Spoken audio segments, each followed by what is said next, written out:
In writing this week, we're going to be looking at this concept called show, don't tell. You may have heard this before, but we're going to go into detail today about what that means and how to use it in your writing. Show, don't tell. Show readers where you are. Don't just tell where you are. Show me, paint a picture in my head. For example, do you see where it says, I was in the kitchen? That's just a telling sentence. It's boring. It doesn't have anything descriptive in it. It's not a great sentence. That's a telling sentence.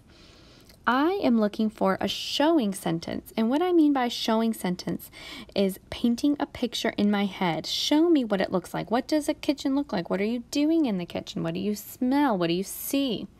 You're not coming out and saying that you're in the kitchen, but I can gather from the things that you wrote that that's where you are.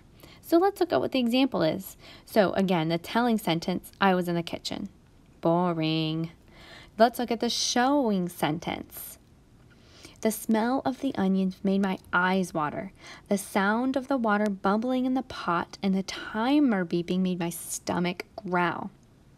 Wow, that paints such a descriptive picture in my mind. I'm picturing everything that's happening.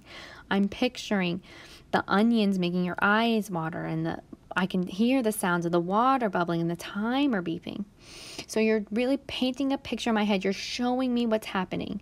They didn't come out and they didn't say anything about being in the kitchen. They just said what was going on in the kitchen. So you were, so that we could just have more details.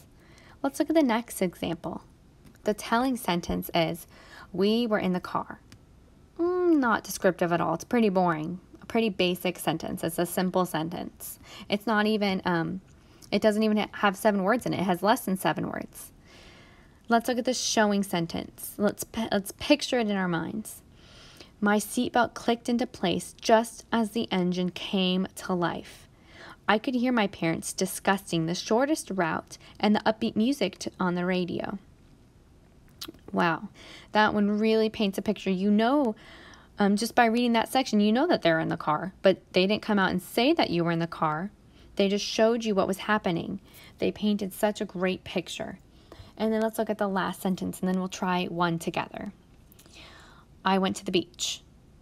It's just a telling sentence. It's boring. It doesn't have any details. Let's look at what the showing sentence says. I listened to the waves crash and breathed in the salty air. The sand was soft between my toes. That is much better than I went to the beach. You're showing me what happened and painting a picture. All right, so those are some examples. We're going to try some on our own. We're going to look at these. It was hot. I was hungry. I was sad. I was happy. So what I need you to do right now is get out a piece of paper and a pencil. I would like for you to set up your paper like this. I'm using the back of a piece of paper. That's why I have the holes on this side. But you're using a blank sheet of paper, so your holes need to be on this side. And write your name up at the top and number your paper 1 through 4, skipping some lines in between. I skipped 1, 2, 3, 4, 5 lines in between each number. Then next to number 1, you're going to write, it was hot. Next to number 2, you're going to write, I was hungry. Next to number 3, write, I was sad. And next to number 4, write, I was happy. Go ahead and pause the video and complete that. Set up your paper. Pause the video to set up your paper.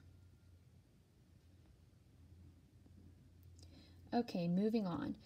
So we have 4 telling sentences. Remember, our telling sentences are boring. They're not descriptive enough. And we are going to make them into showing sentences.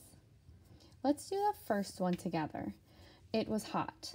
Okay, so before I'm even going to start writing, think in your head. What does it look like, somebody being hot? What does it feel like? What does it smell like? Paint a picture in your own head before we write. So for me, the sentence, it was hot, makes me think that the sun is beating down on somebody, or somebody that's been outside for a long time. So I'm going to write, the sun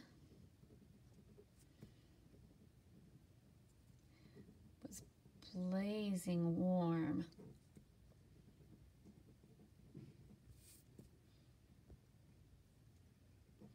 I could feel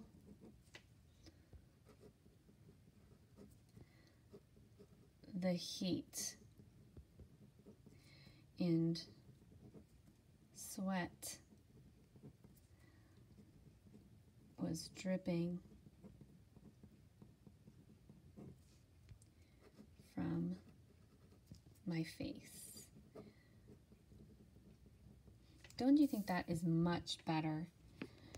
We didn't come out and just say it was hot or I felt hot. We used descriptive words. We thought about what we would feel like if we were hot, what it would look like. So the sun was blazing warm. I could feel the heat and sweat was dripping from my face. That is way better. That paints a picture of what being hot feels like. Let's move down to number 3. I was sad. That's a super boring sentence.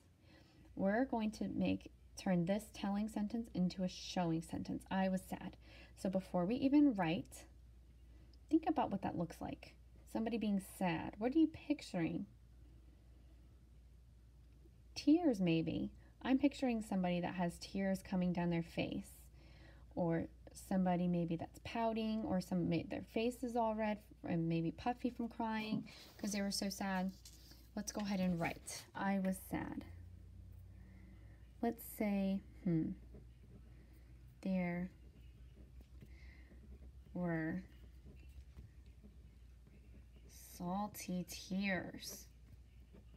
You know how tears taste salty? Coming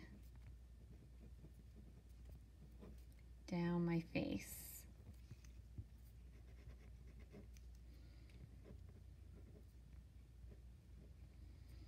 I couldn't stop myself from crying. That's pretty descriptive, right? Instead of saying I was sad, I'm describing what it looks like to be sad. There were salty tears coming down my face. I couldn't stop myself from crying. So we have done 2 together. We did number 1, it was hot, and number 3, I was sad. Your job is to do number 2, I was hungry, and number 4, I was happy. So you starting with these telling sentences, and you need to have at least 2 sentences that show. 2 sentences that show. See, for both of these we had, here's 1 sentence, 2 sentences. 1 sentence, 2 sentences. So each of these need to have at least 2 sentences. You can have more than that, but no less than 2.